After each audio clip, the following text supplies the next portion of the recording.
As my sister exposed my fake boyfriend in front of 200 wedding guests, I stood frozen until he said something that made the entire room go silent.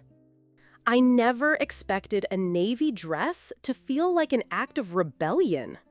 It was 6:07 p.m. when I stepped out of the Uber, the fading Manhattan sky a soft, bruised lavender behind the golden glow of the Plaza Hotel.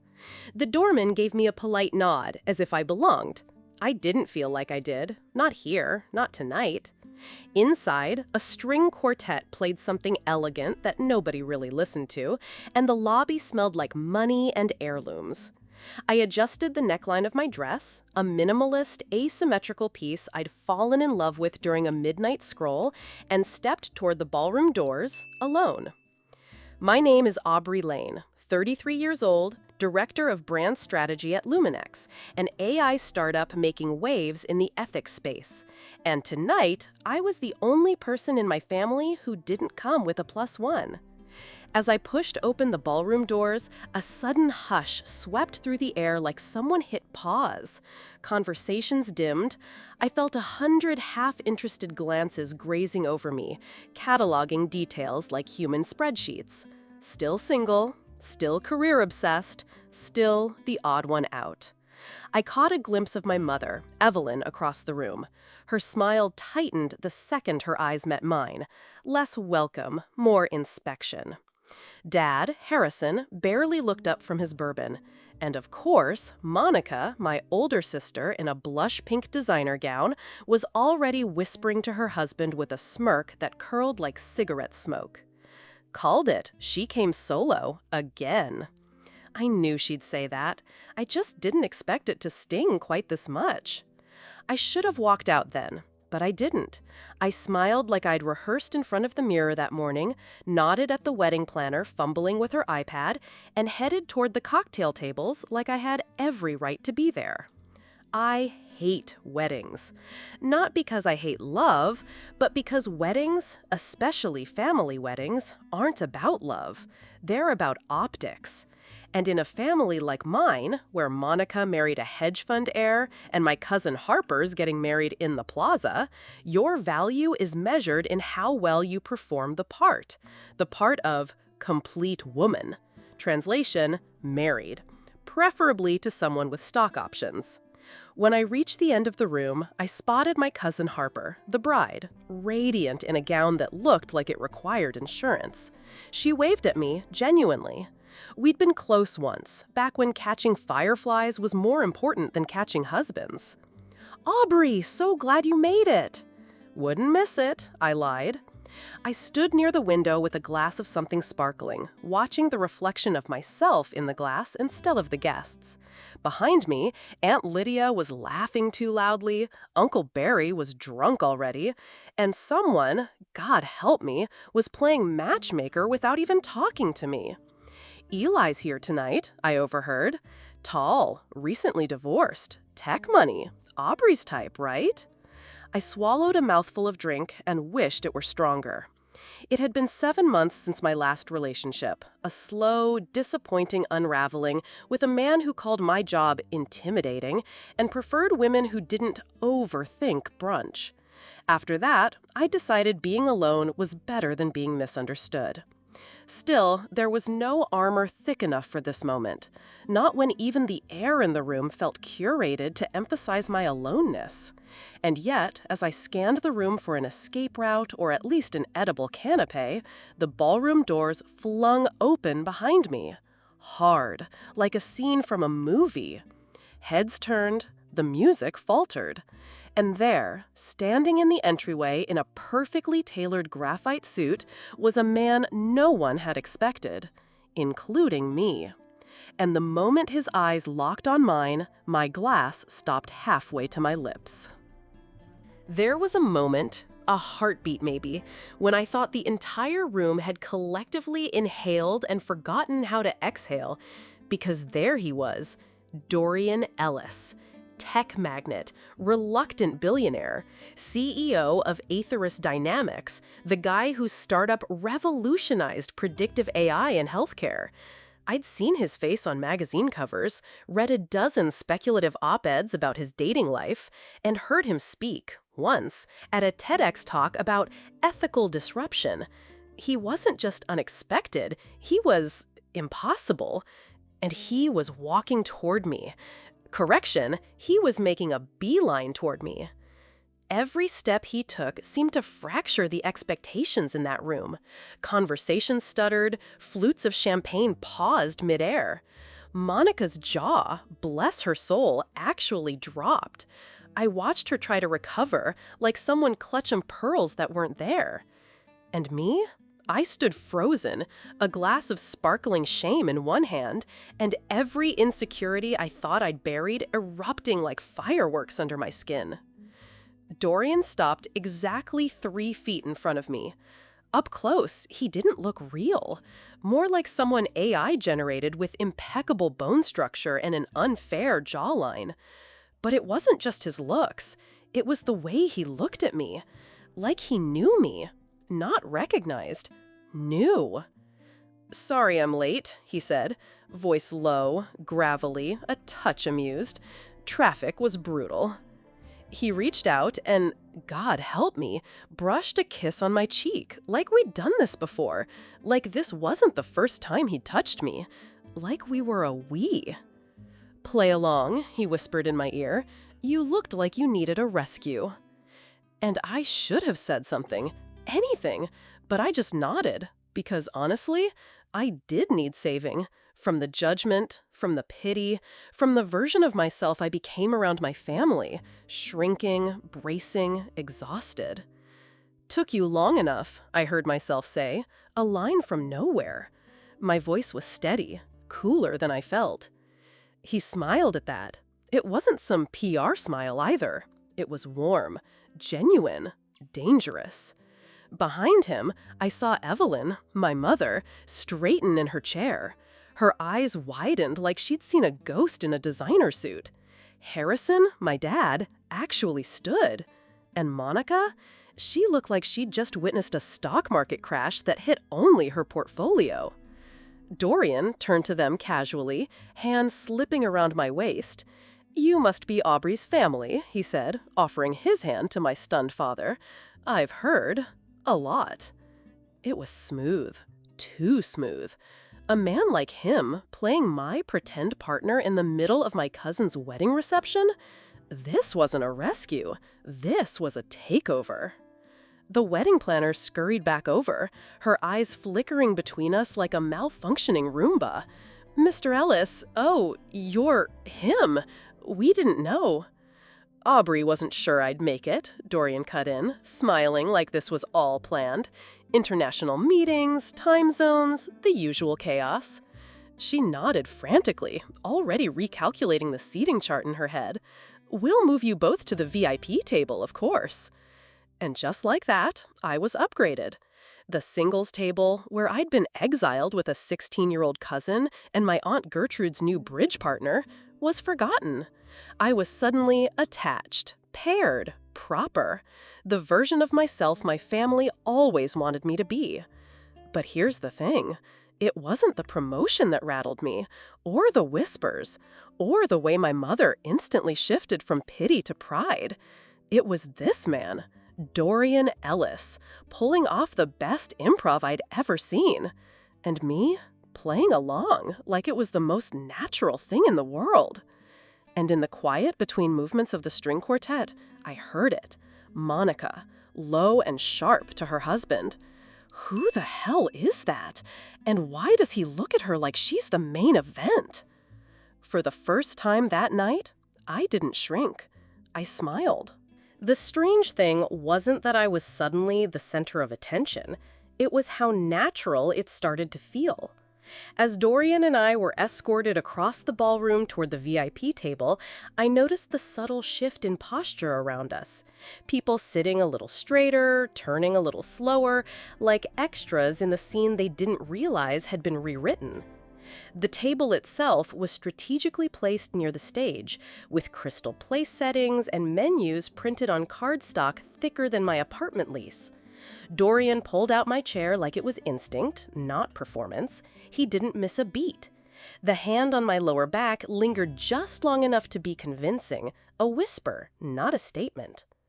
I'd never felt so visible in my own family's orbit. We were seated beside Harper's parents and a couple from Vancouver who'd apparently flown in for the wedding and were now trying, unsuccessfully, to place Dorian's face.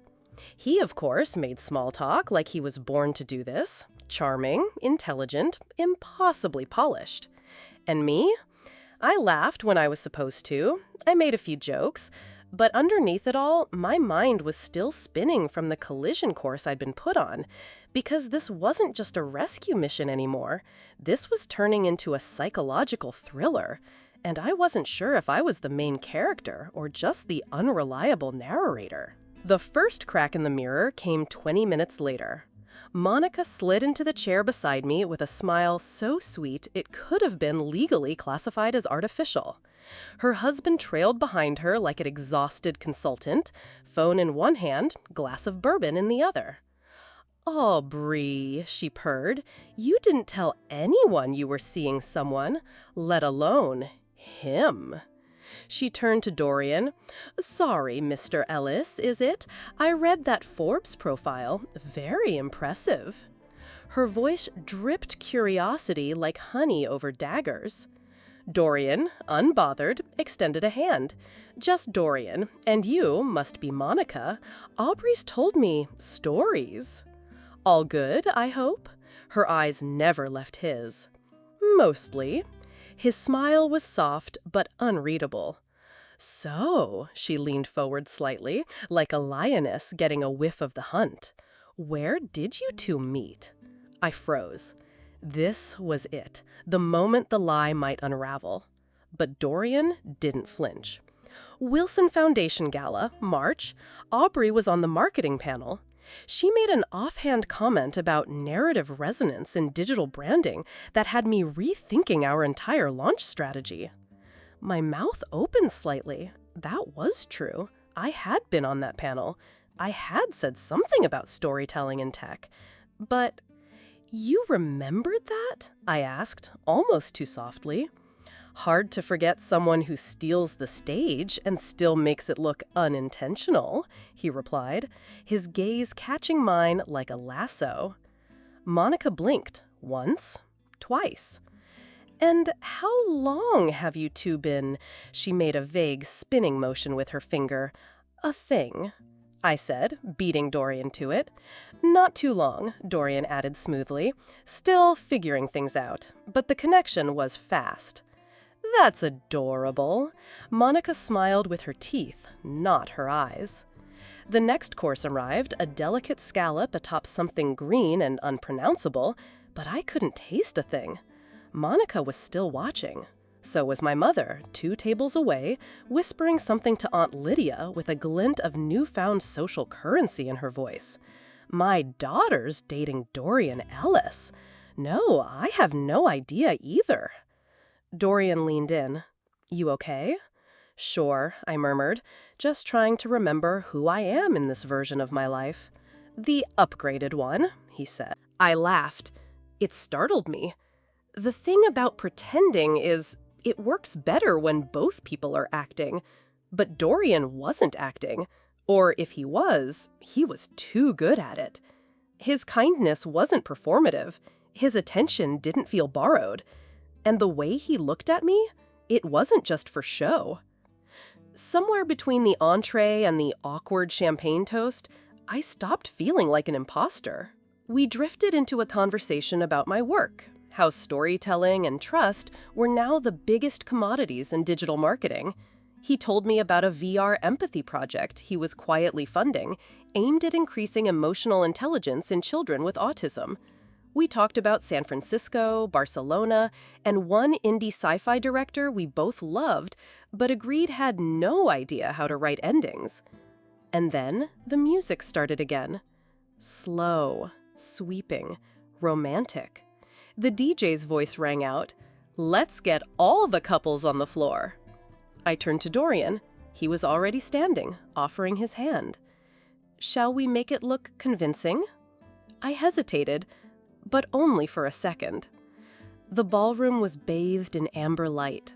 As we moved to the dance floor, I felt every stare like static on my skin. His hand on my waist felt like safety, and something else entirely. He led gently, with a rhythm that didn't require explanation. No stepping on toes, no second guessing. "You're good at this," I said as he spun me with ease. "Ballroom lessons, private school. My mother was aspirational." Well, she succeeded. His hand tightened slightly, anchoring me. "You don't have to perform, Aubrey," he said quietly. "Not with me." My heart stuttered. Because how do you trust the sincerity of a man who just pretended to be your boyfriend in front of your entire extended family? And yet, standing there, cheek to cheek, floating under chandeliers I couldn't afford to dust, it didn't feel fake. It felt like a possibility I'd forgotten to consider. The song faded. As we made our way back, my mother intercepted us. "Dorian, was it?" she asked, extending her hand. "Yes, ma'am. Lovely evening." "Aubrey's always been the independent one," she said, her smile overly bright. "Headstrong, focused, not, the typical romantic." "That's what I like most about her," Dorian said without missing a beat. And I watched my mother blink, because in all my years of being not enough, no one had ever claimed me in front of her like that. I think in that exact second, I started to wonder if this lie was starting to feel dangerously close to the truth. We didn't fall apart on the dance floor. We waited until the illusion was at its peak, when the music swelled, the laughter echoed, and every champagne flute was half empty with ease. It started with a whisper. Of course it did. From Monica. She had a way of slipping in and out of spaces like she owned the air inside them. She reappeared at our table as Dorian and I finished the last bites of a lemon tart too perfect to be wedding food. She was holding her phone, her eyes twinkling in a way that always meant trouble. "So, fascinating thing," she began, swiping her screen with a well-manicured nail. "I was chatting with the concierge, just being helpful." I looked up, already on alert. Apparently, when Dorian arrived, he didn't check in with the wedding party. He asked where the Green Mitchell reception was being held. No mention of Aubrey. No, "I'm here for my girlfriend." Just business casual curiosity. She turned the screen toward me. The concierge's message, casually typed, damningly polite, confirmed it. Escorted Mr. Ellis directly from the meeting in the Vanderbilt suite to the ballroom. He asked where the reception was taking place. The fantasy began to tilt. I felt it in my stomach first, like the elevator drop that hits before you even move. Dorian didn't flinch, but I could feel him go still beside me. "What are you implying, Monica?" I asked, voice tight. "Nothing at all," she said sweetly, "except that maybe, just maybe, you didn't bring him. Maybe he brought himself. Maybe you two just met tonight." Silence fell like a bomb disguised as a feather. My father looked up from his third bourbon. My mother froze, her polite smile flickering like a dying bulb. Harper, seated nearby, turned toward us with that wide-eyed curiosity reserved for car crashes you can't help but watch. "Is that true?" Evelyn asked, voice small, scandal tinged with embarrassment. "Aubrey?" I looked at Dorian. He looked at me, and something in his expression, apology, hesitation, care, told me everything. "We met tonight," I said flatly, just before he walked in. The room didn't explode. It imploded. Quiet, controlled, like a social vacuum. "Oh, honey," my mother whispered, her hand lightly covering her mouth. Why would you lie?" "Because I didn't want to be this version of myself tonight," I snapped, louder than I intended. "The one you all look at like she's broken because she doesn't have a ring on her finger." Monica crossed her arms, looking oddly satisfied, like she had confirmed a long-held theory. "This was pathetic," she said, but her tone lacked venom. It was something worse. Pity. Even for you. Dorian stepped forward. Don't speak to her like that. Excuse me? Monica's brow arched. You humiliated your own sister in front of a room full of strangers. For what? Because her story didn't match yours? Because she made you uncomfortable by being visible?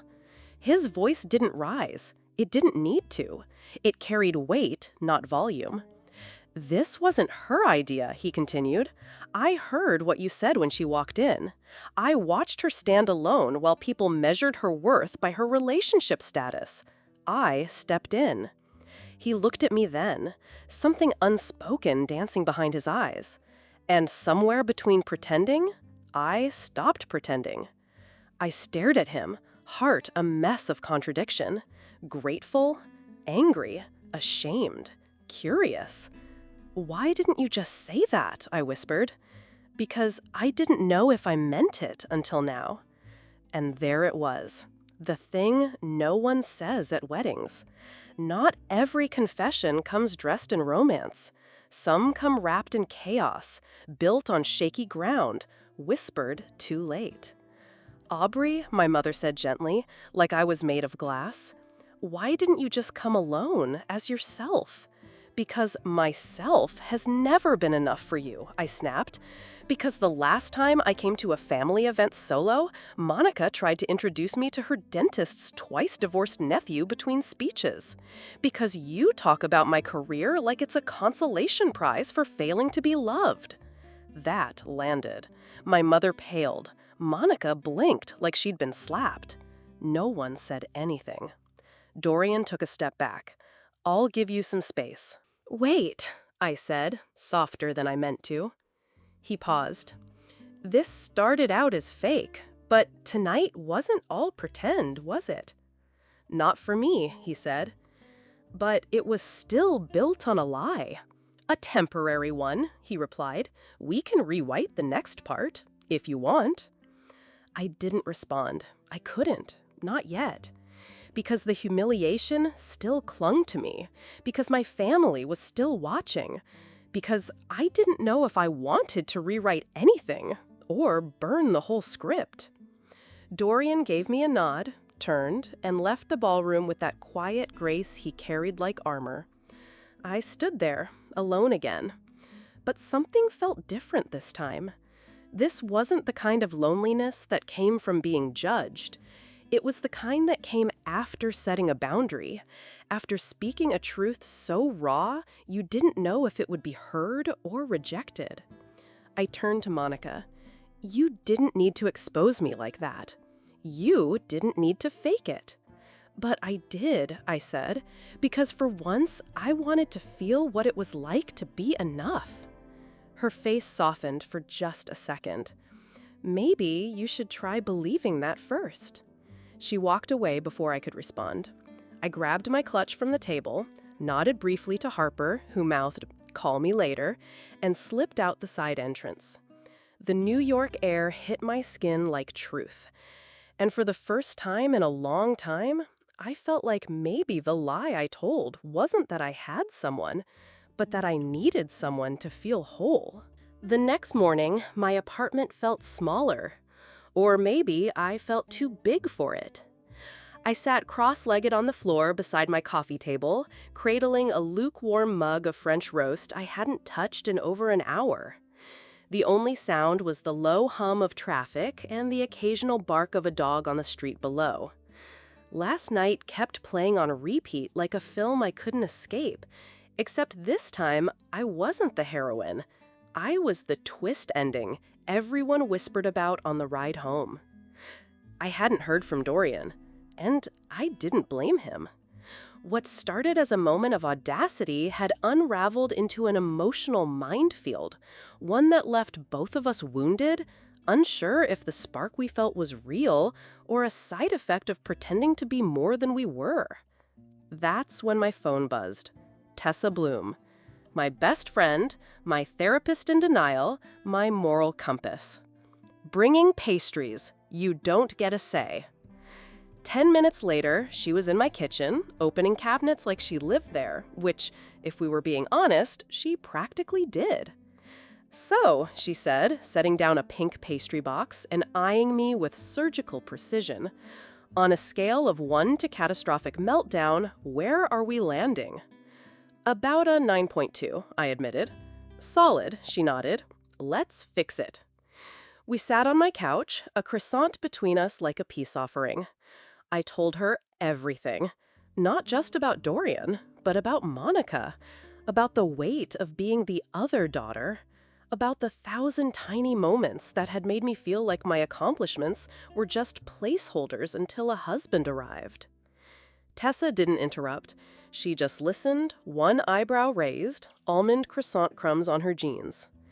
"Can I say something borderline offensive?" she asked. "Always. I think your family trained you to believe visibility equals validation. And when Dorian gave you that visibility, it felt like finally being seen. But girl, you were always there. They just chose to ignore the view." That landed harder than I expected. I wiped my eyes with my sleeve. "So, now what?" "You fix the family part first," she said. "Then you decide if Dorian's part of your story. But you can't write the ending until you own the chapters before him." That afternoon, I sent Monica a text. "Lunch, no passive aggression, just conversation." She replied 2 minutes later. "I'm in, one condition, no fake boyfriends." We met at a cafe, halfway between our apartments. Neutral territory. Monica arrived first. She was wearing oversized sunglasses and no makeup, which for her was a white flag. I slid into the booth across from her, unsure of what version of ourselves we'd be today. "I'm not going to apologize for calling you out," she started, "but I am sorry for the way I did it." I didn't respond right away.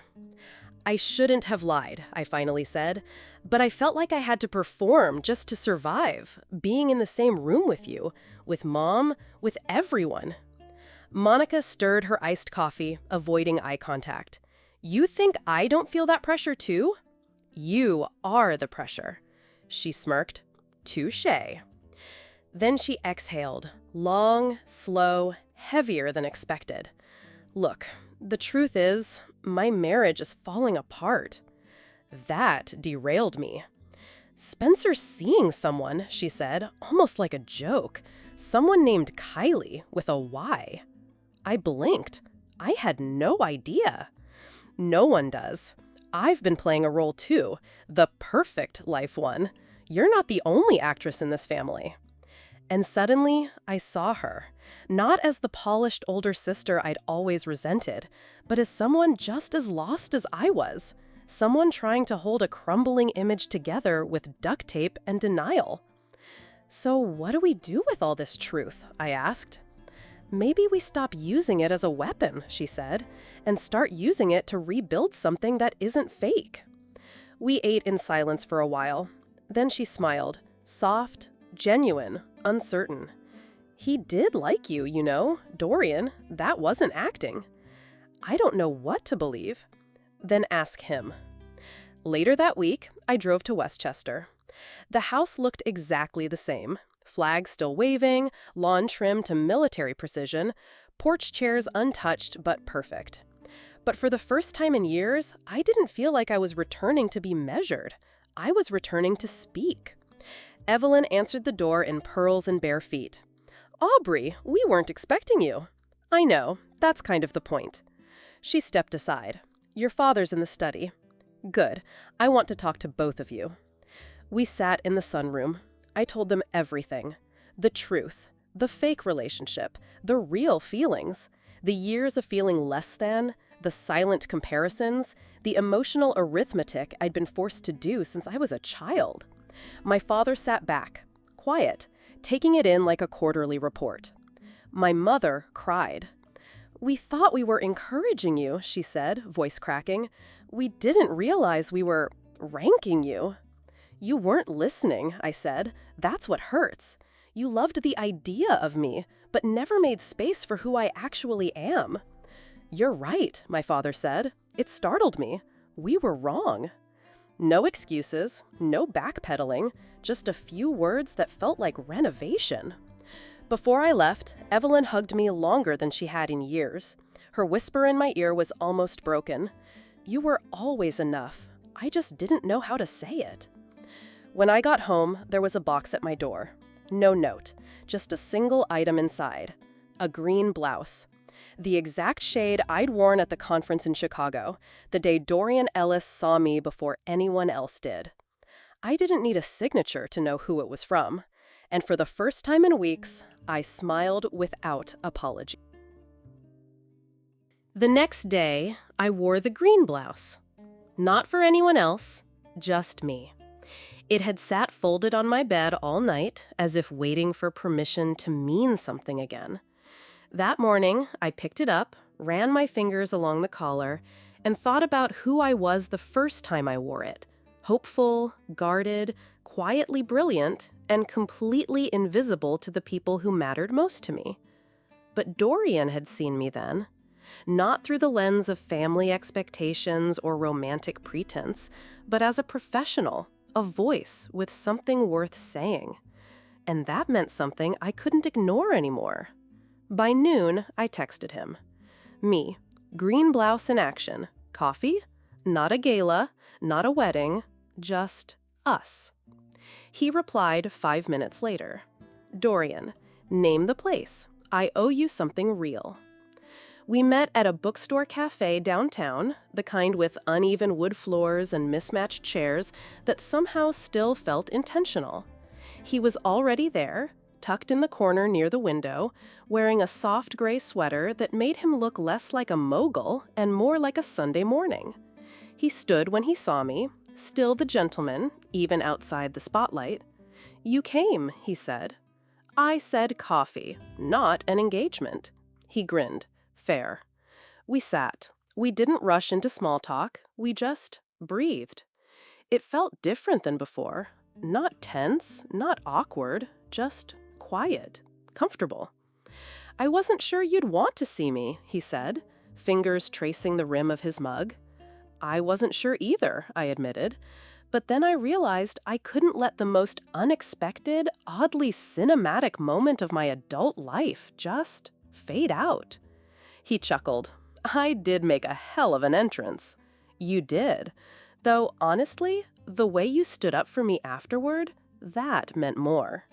He looked at me then, steady and unflinching. "That wasn't acting, Aubrey." I nodded. "I know." There was a pause. Then he leaned forward, voice low but sure. "I remember what you said at that conference. Not just the color of your blouse. You talked about how we shape public trust by telling honest stories, even if they make people uncomfortable." "I was mostly hoping not to pass out from stage fright," I smirked. "You changed how I approached our launch," he said, serious now. "You made me rethink everything. So yeah, when I saw you standing alone at that wedding, being dismissed by people who didn't deserve you, I stepped in. But not out of pity. Out of recognition." Something inside me softened, the kind of soft that feels like strength, not surrender. "So what is this?" I asked, "now that it's not a story we're telling other people?" He shrugged lightly. "Maybe it's just coffee today and dinner next week and seeing where honesty gets us, now that we've tried everything else." "A novel concept," I said. "Radical honesty." "Let's start slow," he smiled. "I like dogs, I don't eat olives, and I've watched The West Wing all the way through twice. I talk in my sleep, still haven't read Pride and Prejudice, and I cry at baking shows." We both laughed, for real this time. When we parted ways, he didn't ask for another date. He just said, "See you soon," like it was a fact, not a wish. And somehow, I believed him. 6 months later, Dorian walked beside me up the stone steps of my parents' house. It was Thanksgiving. The air smelled like cinnamon and pine needles and roasted possibilities. My mother opened the door, her expression full of warmth I wasn't used to receiving without strings. "There you are," she said. Come in, it's chilly. Dorian held up a pumpkin pie. Baked it ourselves. No pressure. Smells incredible, she said, stepping aside to let us in. And Aubrey, green's still your color. The evening was calm.